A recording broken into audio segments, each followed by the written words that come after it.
L'huissier s'est moqué de ses cheveux, puis a été renvoyé sur le champ par un juge noir. Micah Daniels n'était pas le genre de jeune homme que l'on craignait. Il était de ceux que l'on ignorait, la silhouette silencieuse au fond du bus, celle qui tenait l'ascenseur sans dire un mot, le nom à peine mémorisé dans un fil de discussion professionnelle. À 23 ans, Micah avait bâti sa vie autour de son invisibilité, non par manque de confiance en lui, mais parce que le monde lui avait appris très tôt que se démarquer avait souvent un prix. Il avançait ses journées avec une intention calme, travaillant assidûment, restant tard quand on le lui demandait et élevant rarement la voix pour couvrir le murmure de ses pensées. Chaque matin de semaine, à 6h30 précises, Micah montait dans le bus direction Est à l'angle de Vine et de la 14e. Le chauffeur, M. Ellison, lui adressait le même signe de tête que chaque matin, ni plus ni moins. Micah s'asseyait au milieu, glissait ses écouteurs et écoutait de vieux podcasts sur le codage, les vulnérabilités des serveurs ou l'actualité de la cybersécurité. Le monde extérieur évoluait rapidement. Le bruit des travaux, la circulation matinale, le brouhaha croissant d'une ville qui s'éveille, mais dans la tête de Micah, tout restait calme et ordonné. Il aimait ça. Micah travaillait comme technicien informatique junior dans un cabinet d'avocats de taille moyenne du centre-ville. Le cabinet était spécialisé dans les litiges d'entreprise, rien de clinquant, juste des contrats et de la conformité. Son travail le retenait la plupart du temps au sous-sol, entouré de machines bourdonnantes et de lumières clignotantes.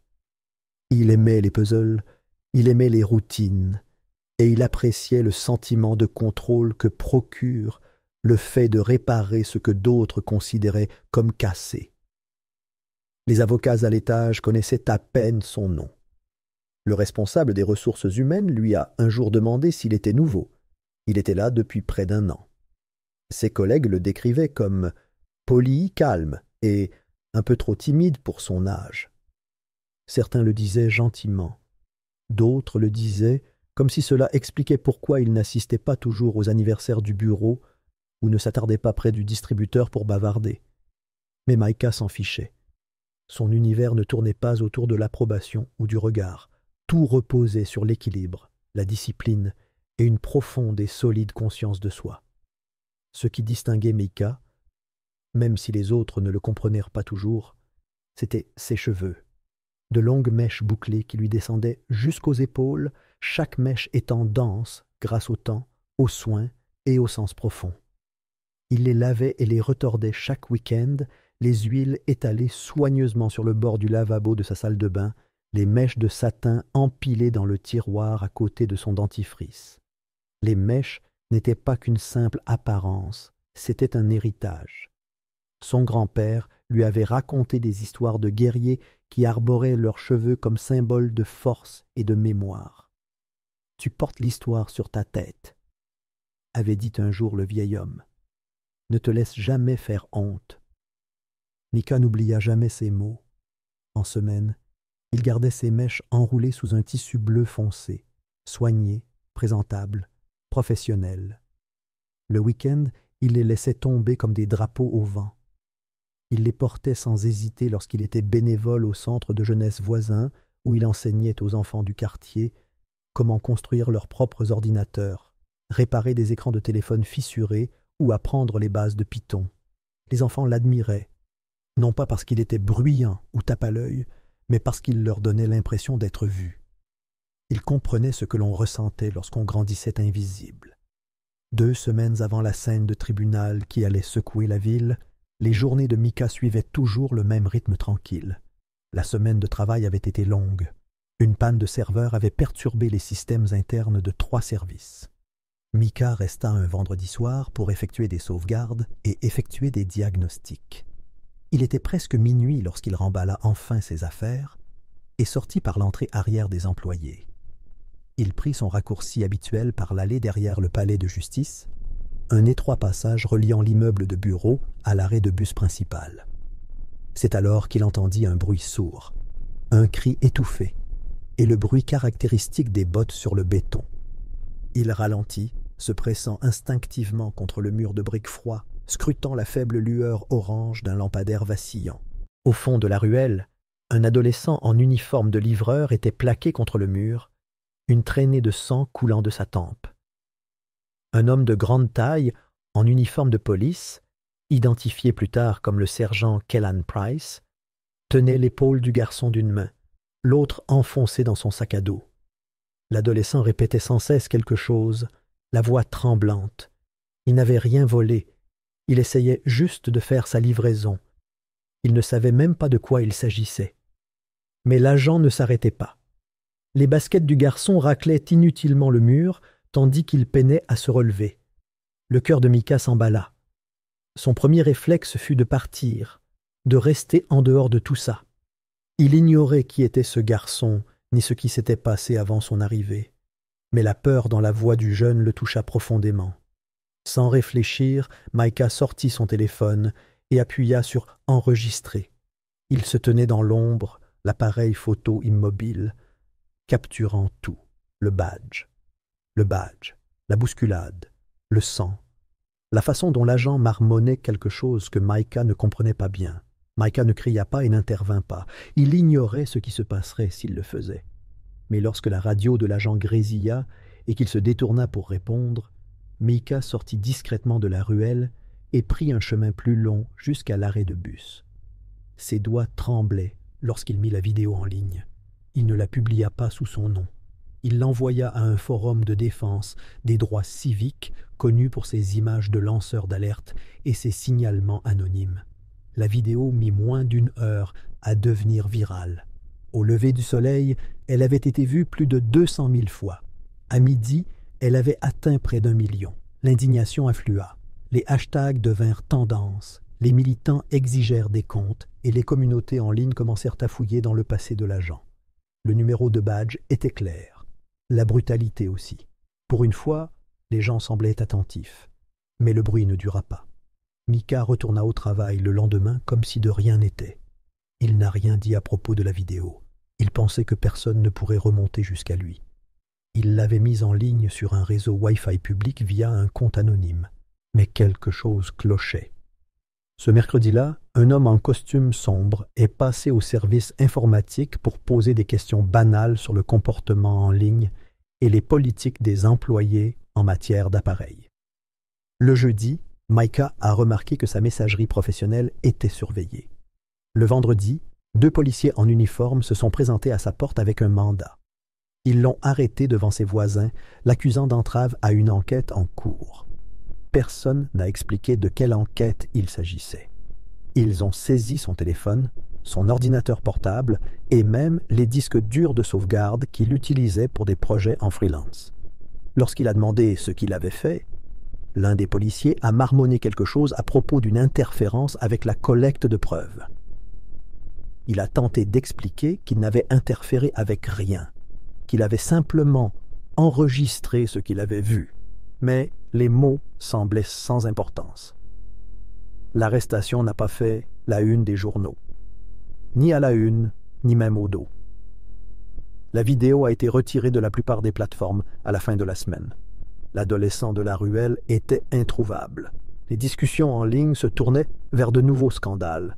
Le monde, comme souvent, passait à autre chose.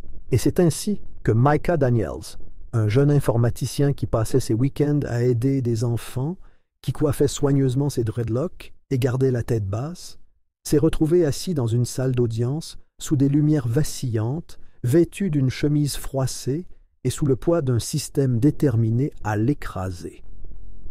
Ce n'était pas un manifestant. Ce n'était pas un militant. Ce n'était même pas quelqu'un qui aimait attirer l'attention. Mais à un moment où la plupart se seraient détournés, il avait choisi de voir. Et maintenant, le monde semblait prêt à le punir pour cela. La salle d'audience était simple et froide. Des murs beiges dépourvus de chaleur et de personnalité. Des rangées de bancs en bois rigide, disposés comme des salles d'attente pour un jugement. Un plafond, bas aux lumières vacillantes, projetait une lueur pâle sur tout, comme si le bâtiment lui-même en avait assez de faire semblant que la justice y résidait.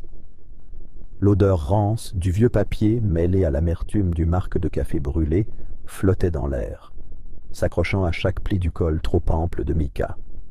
Il était assis en silence à la table de la défense, les chevilles croisées sous la chaise, les mains trop serrées sur ses genoux.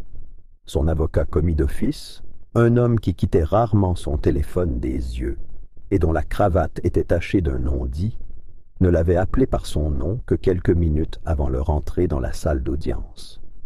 Même là, c'est... De l'autre côté de la salle se tenait le sergent Kellen Price, la posture raide, l'uniforme repassé, l'insigne impeccable. Son expression restait indéchiffrable, mais Micah percevait la tension dans sa mâchoire, le frémissement d'agacement à chaque fois que son nom était mentionné. Price respirait la confiance comme un masque porté si souvent qu'il lui avait collé à la peau.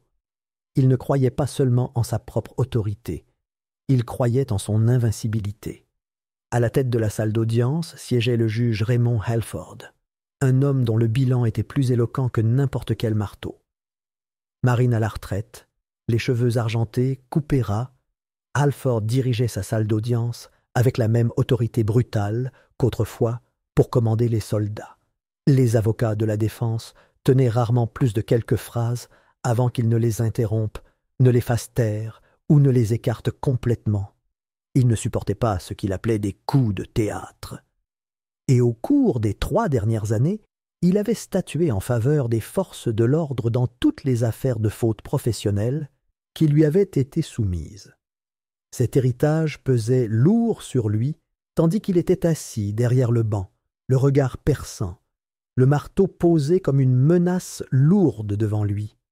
Les jurés, 12 personnes qui semblaient ne pas s'attendre à se retrouver là, s'agitèrent sur leur siège au début du procès. Certains jetèrent un regard incertain à Micah, d'autres indifférents. Quelques-uns évitèrent tout simplement de le regarder. Mais ce ne furent ni le juge ni le jury qui attirèrent le plus l'attention ce jour-là. C'était l'huissier, grand, large d'épaules, la tête rasée et un sourire narquois permanent. L'huissier évoluait dans la salle d'audience comme s'il en était le maître. Non pas par son titre, mais par son attitude.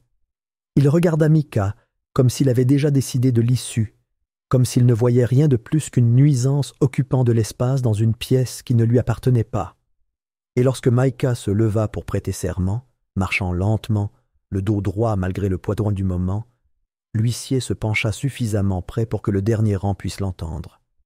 Les mots sortirent comme un murmure trempé de poison. Je ne savais pas qu'on laissait désormais entrer des lianes dans la salle d'audience. Un instant, le silence suivit. Puis un rire grave et aigu s'échappa de quelqu'un dans la galerie. Le genre de rire qui ne relevait pas de l'humour mais de la cruauté. Quelques jurés baissèrent les yeux vers leurs mains. L'une d'elles s'agitait, mal à l'aise, sur son siège.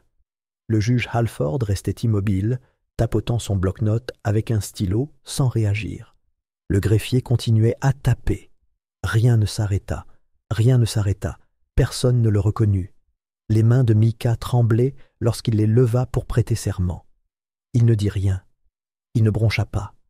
Il respira simplement, lentement et régulièrement, essayant d'empêcher la chaleur qui montait dans sa poitrine d'atteindre son visage. On lui avait répété toute sa vie d'être calme, de se taire, d'être poli.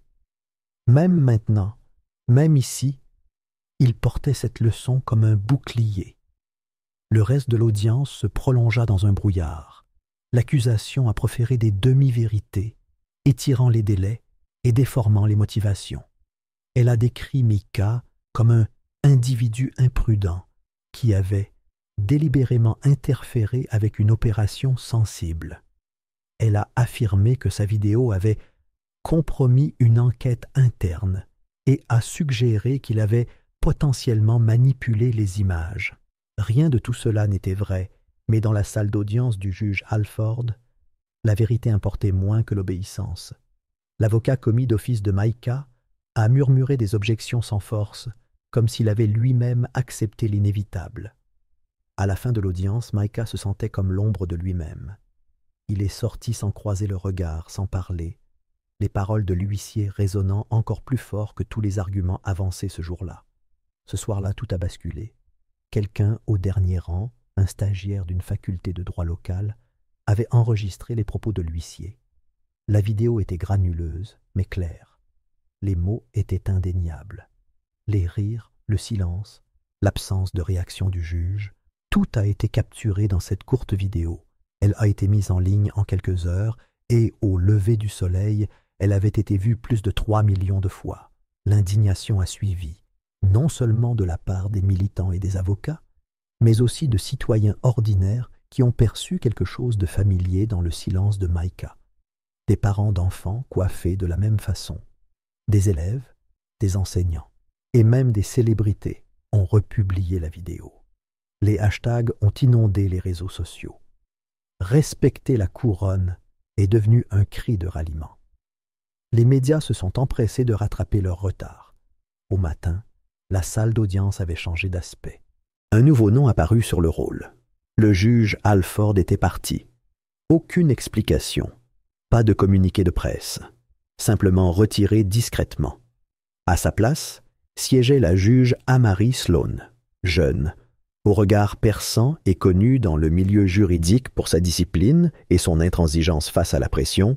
La juge Sloan s'était bâtie une réputation en démantelant la corruption avec précision. Elle entra dans la salle d'audience sans tambour ni trompette, vêtue d'une robe sombre, l'expression indéchiffrable. Assise, elle scruta la salle du regard, observant chaque recoin, chaque visage. Puis son regard se posa sur l'huissier. Elle n'éleva pas la voix, elle ne s'arrêta pas. Elle lui demanda d'approcher. L'huissier s'avança, son sourire narquois toujours présent, comme s'il attendait un avertissement privé ou un petit mot d'avertissement discret. Au lieu de cela, la juge Sloan le fixa un instant, puis annonça calmement qu'il était relevé de ses fonctions, avec effet immédiat. Elle expliqua que les huissiers ne se moquent pas des apparences, pas dans sa salle d'audience, pas sous son autorité. La sécurité fut appelée. L'huissier hésita, stupéfait. Mais la juge Sloan ne s'y a pas. Les gardes l'escortèrent dehors par la même porte qu'il avait franchie avec assurance quelques heures auparavant.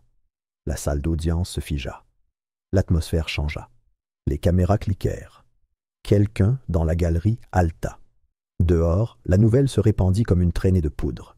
L'huissier se moqua de ses cheveux, puis fut renvoyé sur le champ par un juge noir. L'affaire fit la une des journaux. Des talk-shows en parlèrent. Des éditoriaux furent écrits. Mais même cet instant, aussi audacieux et saisissant fut-il, ne reflétait pas la vérité profonde de l'histoire. Plus tard dans la journée, à huis clos, la juge Sloan demanda un examen sous scellé des affaires précédentes liées à sa salle d'audience. Elle voulait comprendre comment un jeune homme sans casier judiciaire et réputé pour son honnêteté pouvait être accusé d'avoir filmé des abus policiers. Elle voulait savoir comment un juge comme Halford avait pu laisser l'affaire se poursuivre. L'examen révéla quelque chose de troublant. 2 noms apparaissaient sans cesse dans les dossiers de classement sans suite des affaires de mauvaise conduite des 3 dernières années, le sergent Kellan Price et le conseiller municipal Dennis Raleigh. Plus d'une vingtaine d'affaires liées à ces noms avaient été rejetées par le tribunal de Halford sans audience complète. Les tendances étaient trop constantes, trop claires. Le conseiller Raleigh n'était pas seulement un homme politique. C'était un homme profondément lié aux syndicats de police de la ville et aux entreprises pénitentiaires privées qui construisaient des établissements dans tout l'État. Son bureau gérait les budgets. Ses donateurs étaient propriétaires de prisons. Et il avait passé les 5 dernières années à remodeler discrètement le système judiciaire pour qu'il travaille en leur faveur. Micah, sans le savoir, avait menacé tout cela. Une vidéo, un enregistrement, un moment de vérité. Il n'était pas seulement puni pour avoir filmé des brutalités policières. Il était réduit au silence pour protéger quelque chose de bien plus vaste. Alors que la juge Sloan poursuivait son examen, l'histoire derrière l'arrestation de Micah commença à se fissurer. Des dossiers disparurent. Les enregistrements ne correspondèrent pas à l'horodatage. Une assignation à comparaître révéla que l'enquête interne que Price avait prétendue en cours avait été close des semaines avant l'arrestation de Micah. Quelqu'un mentait, et quelqu'un étouffait l'affaire. Ce qui avait commencé comme une moquerie au tribunal était devenu tout autre chose. une étincelle. Et le système, longtemps à l'aise dans son silence, allait être mis à rude épreuve. 2 semaines plus tôt, avant son arrestation, avant même le tribunal, avant même que le monde ne connaisse son nom, Micah Daniels s'était inconsciemment retrouvé au cœur d'un système conçu pour écraser des gens comme lui. Dans un bureau calme au dernier étage de l'hôtel de ville, le conseiller municipal Dennis Rayleigh était assis derrière un bureau en verre, les budgets municipaux empilés à côté de lui et des banderoles de campagne alignées au mur. Le soleil filtrait à travers des stores à moitié fermés, zébrant la pièce de ligne dorée et d'ombre. En face de lui se tenait le sergent Kellan Price, son uniforme impeccable, la voix basse et anxieuse. Leur conversation avait été privée. Du moins, c'est ce qu'il croyait. Micah, toujours prudent avec les données numériques, avait synchronisé tous les fichiers de son téléphone, y compris les sauvegardes audio automatiques, avec un service cloud sécurisé quelques jours avant son arrestation. La juge Sloan, méticuleuse et réfléchie, avait ordonné la récupération intégrale de toutes ces données cloud. C'est là, caché parmi les journaux du serveur et les photos du centre jeu. Si la vidéo de ce gamin fait parler d'elle, tu ne t'arrêteras pas là, Kellan. La voix de Raleigh était calme, calculée, celle de quelqu'un habitué à capter l'attention sans jamais hausser le ton. Nos contrats reposent sur le fait de maintenir ces centres de détention pleins. Cet enregistrement pourrait nous coûter des millions. Alors, que voulez-vous que je fasse ? Demanda Price. Le faire taire. Doucement. On s'occupe du reste. Pas de métaphore, pas de langage vague. Juste une transaction. Une vie échangée contre de nombreux secrets. De retour dans la salle d'audience, l'enregistrement fut diffusé à voix haute. Le visage de la juge Sloan resta indéchiffrable, tandis que les mots résonnèrent dans la salle, mais ses yeux brillaient d'une flamme inconnue auparavant. La salle, remplie d'avocats, de greffiers et de journalistes, tomba dans un silence stupéfait. Même la sténographe marqua une pause. La juge Sloan admit l'enregistrement comme preuve sans hésitation. L'accusation, visiblement secouée, demanda un délai pour l'examiner. Mais il était déjà trop tard. Le sceau avait été brisé. Le même jour, une nouvelle équipe juridique entra dans la salle d'audience, des bénévoles de la Civil Liberties Foundation, une association à but non lucratif spécialisée dans les arrestations injustifiées et les affaires de maltraitance systémique. Ils apportèrent des dossiers, des déclarations sous serment et une fureur sourde, aiguisée par des années de combat contre des affaires que personne d'autre ne voulait aborder. Leur avocat principal, Malcolm Rice, s'adressa au tribunal avec une conviction inébranlable, décrivant un système de corruption, de séquestration et de manipulation politique qui allait bien au-delà du cas de Micah. En quelques heures, le vent commença à tourner. Des témoins restés silencieux pendant des mois, parfois des années, commencèrent à parler. Sous la protection du tribunal et avec l'assurance du juge Sloan, d'anciens accusés, des greffiers et même quelques officiers à la retraite se manifestèrent. Ils évoquèrent des rapports falsifiés, des preuves détruites et des conversations entendues dans les couloirs. Ils évoquèrent des noms, ceux de Raleigh, de Price, de Halford, murmurés comme des avertissements à huis clos. Puis vint le témoignage qui rompit le calme de la salle d'audience. L'adolescent dont Micah avait filmé l'agression, il s'appelait Elijah Barnes, se tenait devant le tribunal, entouré d'un agent de sécurité et d'un défenseur des droits des jeunes. Il avait 17 ans, était mince, une plaie au-dessus du sourcil était en voie de guérison et la voix brisée sous la pression. Il raconta la nuit passée dans la ruelle, comment il revenait d'une livraison lorsque Price l'arrêta, comment Price ne posait jamais de questions, se contentait d'accuser. Comment le sang sur sa tête provenait du fait qu'il avait été plaqué contre le mur après avoir demandé pourquoi il était fouillé. Il décrivit comment il avait supplié l'agent d'appeler son patron ou de jeter un coup d'œil au sac de livraison, mais rien de tout cela n'avait eu d'importance. En larmes, il expliqua que personne ne le croyait, ni son manager, ni la police, même pas sa mère au début. Mais Micah, lui, si. Un inconnu qui n'avait pas dit un mot, qui n'avait pas cherché à jouer les héros. Juste quelqu'un qui avait choisi de témoigner. Le témoignage d'Elijah ne se contenta pas de valider le récit de Micah, il éclaira la cruauté du silence qui avait suivi. Combien de personnes comme lui n'avaient ni enregistrement, ni preuve, ni alliés dans l'ombre? Micah observait depuis son siège, les mains jointes, le souffle coupé. Pour la première fois depuis des semaines, il vit la vérité glisser de ses épaules vers le sol du tribunal, vue et nommée pour ce qu'elle était. D'autres chocs suivirent. La partenaire de Price, l'agent Dana Wells, fut appelée à la barre. Son uniforme paraissait plus rigide que d'habitude, sa voix plus douce. Elle hésita d'abord, jetant un coup d'œil vers la table du procureur comme si elle attendait un signal. Mais lorsque le juge Sloan lui rappela le serment, quelque chose se fit jour. Dana admit que les accusations contre Micah étaient fabriquées de toutes pièces. Elle le savait depuis le début. Elle avait vu le rapport, assisté à sa révision et n'avait rien dit parce qu'elle avait peur. Peur de Price, peur de ses supérieurs, peur de ce qui arriverait si elle ne se conformait pas. Mais quelque chose dans l'arrestation de Micah, dans les images, dans la réaction du public l'avait bouleversée. Elle disait avoir eu l'impression que quelqu'un avait ouvert une fenêtre dans une pièce dont elle ignorait qu'elle suffoquait. Devant le palais de justice, une foule s'était formée. D'abord des dizaines, puis des centaines, puis des milliers. Certains brandissaient des pancartes au nom de Micah. D'autres arborèrent des portraits d'Elijah. Les messages étaient clairs. Micah et nous tous. La coiffure n'est pas un crime. La justice ne peut être sélective. Des leaders communautaires étaient présents, d'anciens juges, des militants des droits civiques et des éducateurs des quartiers que Micah avait autrefois servis discrètement, se sont rassemblés en signe de solidarité. Ils ont parlé à la presse, aux passants, à quiconque voulait les écouter.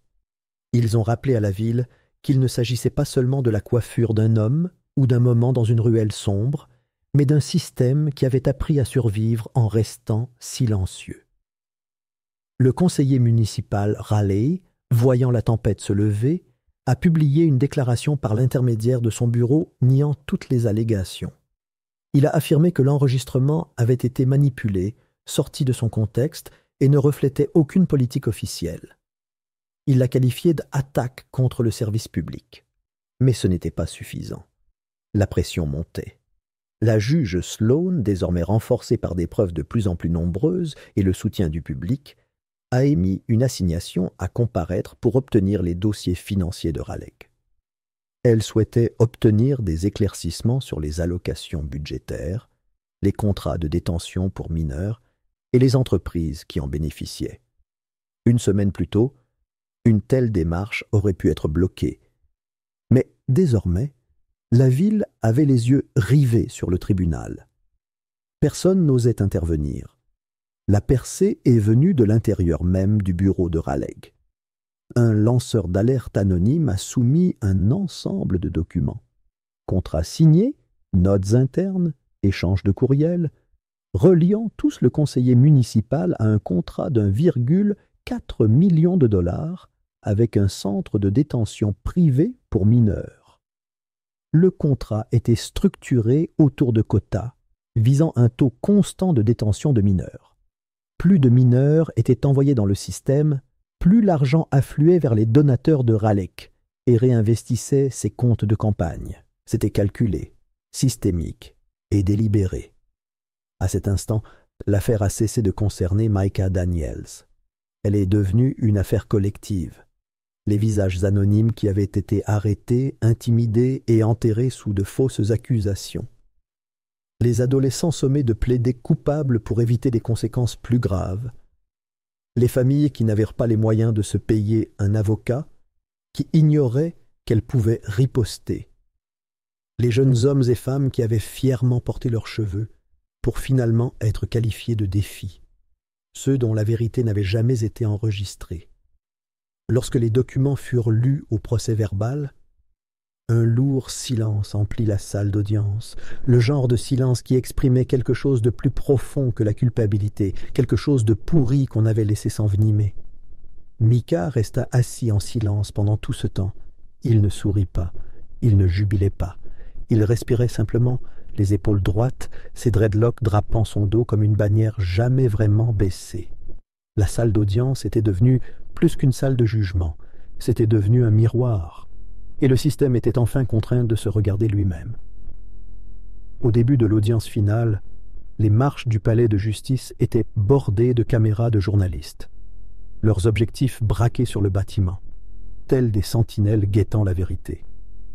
Des militants émergent et des citoyens ordinaires remplissirent l'esplanade, brandissant des pancartes sur lesquelles on pouvait lire « Justice enfin » et « Le moment de Micah ». À l'intérieur, des agents de surveillance fédéraux occupaient les premiers rangs de la galerie, leur présence marquée par des costumes impeccables et des visages attentifs. Des agents du ministère de la Justice étaient assis juste derrière eux, l'air sérieux, conscients de la situation. Micah Daniels resta un instant devant les portes du tribunal, stabilisant sa posture comme s'il pouvait apaiser son cœur battant. Ses mains reposaient légèrement sur le bois poli du banc, chaud sous son toucher. Il prit une profonde inspiration, se ressaisissant. Ses mèches, récemment libérées de leur enveloppe, retombaient librement sur ses épaules, chaque boucle témoignant discrètement de qui il était et de ce qu'il portait en lui. La fierté, l'histoire, la résistance. Le juge Amari Sloan entra sans tambour ni trompette. Sa robe balaya le sol tandis qu'elle prenait place au banc, sa posture calme et pourtant imposante. Son regard exprimait une détermination silencieuse, la patience de quelqu'un qui s'était battu pour que justice soit faite. Elle s'éclaircit doucement la gorge et la salle se tut instantanément, comme si sa voix seule pouvait apaiser l'atmosphère. Micah, elle. Après avoir examiné toutes les preuves, y compris les documents financiers scellés, les témoignages et les écoutes obtenues illégalement, je constate que ce tribunal, sous la direction de l'ancienne juge Halford, fonctionnait sous un régime de partialité, de corruption et d'abus de procédure. Sa voix ne tremblait pas, et pourtant la gravité de sa déclaration pesait sur tous les présents. Des exclamations de surprise parcoururent la salle. Certains jurés portèrent la main à la bouche, stupéfaits par l'aveu d'échec institutionnel. Les fonctionnaires s'agitèrent, les documents bruissant sous leurs doigts agités. Les journalistes griffonnèrent furieusement, avides de capturer chaque instant. L'avocat de Micah expira doucement, la tension se dissipant de ses épaules, son regard croisant celui de Micah avec soulagement. Lorsque la juge Sloan déclara toutes les charges abandonnées et Micah légalement innocent, une vague d'émotion le submergea, qu'il ne put plus contenir. Ses épaules s'affaissèrent, comme s'il avait porté le poids des accusations pendant des années, alors qu'en réalité, cela ne faisait que quelques semaines. Son cœur battait la chamade, mais pour une fois, c'était la victoire, et non la peur. Mais son jugement ne s'arrêta pas là. Elle marqua une pause, laissant le silence s'installer. Micah entendait son propre pouls dans ses oreilles. Suite à cela, le greffier du tribunal s'approcha du poste d'huissier où le sergent Kellan Price était resté assis, l'air impénétrable. Des agents de sécurité s'avancèrent alors qu'il se levait et le menottèrent discrètement. Price jeta un coup d'œil à Micah, comme pour contester sa présence, mais ce geste ne signifiait rien. Il fut conduit dehors, accusé de falsification de preuves, d'agression et de complot en vue de frauder le tribunal. Le silence muet qui suivit était palpable. Le tribunal avait assisté à son propre effondrement. Un homme en uniforme, autrefois symbole de la loi, s'éloignait maintenant, honteux. Quelques instants plus tard, un autre choc survint. Le greffier annonça la radiation officielle du juge Halford, avec effet immédiat. La salle d'audience sembla trembler. Pendant des années, son marteau avait résonné de promesses de justice, mais maintenant il se tut à l'endroit même où ses décisions avaient alimenté l'injustice. Finalement, l'attention se porte sur le conseiller Dennis Raleigh. Un procureur indépendant fédéral et impartial se présenta avec une requête. Raleigh serait placé en garde à vue le soir même et serait inculpé de corruption et de racket. Des murmures parcoururent les rangs. Les journalistes échangèrent des regards choqués. Raleigh, connu pour ses campagnes politiques et sa bonne volonté, était devenu un symbole de collusion entre pouvoir et oppression. Micah resta assis jusqu'à la fin des audiences. Il sentit un poids se déplacer en lui, comme si le monde venait d'être réorganisé par la vérité. Il laissa l'instant s'imprégner. La justification, la reconnaissance de ce que lui et tant d'autres avaient enduré, la promesse que les responsables répondraient enfin de leurs actes. Lorsque le marteau retentit pour la dernière fois, la salle d'audience se vida dans un silence respectueux. Les journalistes se précipitèrent. La foule à l'extérieur se rua. Seul Micah avança lentement, posément. Il ramassa sa veste et son sac, se tenant droit malgré tous ses nerfs qui menacèrent de s'effondrer. Il sortit au soleil, le monde extérieur lui semblant plus clair, plus lumineux, plus léger. Une marée humaine l'accueillit. Certains étaient des inconnus dont il n'avait jamais vu le visage. Un professeur qui avait perdu un élève suite à une condamnation injustifiée, une mère avec des loques comme les siennes, un collègue du centre jeunesse tenant une pancarte artisanale sur laquelle était écrit « Nous sommes aux côtés de Micah ». Ils se pressèrent vers lui comme des vagues, lui offrant hochements de tête, sourires, larmes. Il resta silencieux au début. Il laissa ses loques tomber librement et sentit la brise caresser son décolleté, un doux rappel de qui il était, Micah Daniels, fils d'une fière lignée, protecteur des petites vérités, témoin d'un moment presque effacé. Il traversa la foule, chaque pas assuré, chaque respiration calme. Il n'avait pas besoin de dire quoi que ce soit. Sa présence, sa posture, sa liberté en disaient assez. Ceux qu'il connaissait lisaient de la gratitude dans ses yeux. Ceux qui le voyaient pour la première fois y lisaient de la conviction.